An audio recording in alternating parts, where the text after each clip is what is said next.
பூஜாவோட புருஷன் சொன்னதும் எல்லாரும் ஆடி போயிட்டாங்க. ஒருத்தர் மூஞ்சில ஈயா இல்லையே. அதுல ஒரு சொட்டை என்ன கேள்வி கேட்கறான் தெரியுமா?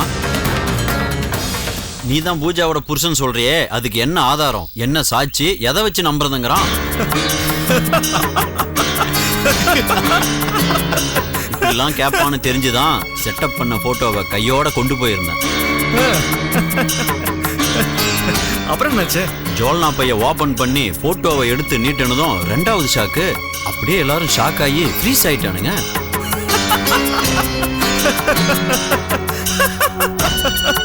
ஆமா மாப்ள, எப்படிரா நான் பூஜா கழுத்துல தாலி கட்டுற மாதிரியும் அவன் நெத்தியில நான் பொட்டு வைக்கிற மாதிரியும் மாலையங்கழுத்துமா இருக்கிற மாதிரியும் விதவிதமான போஸ்ல போட்டோ செட் பண்ண?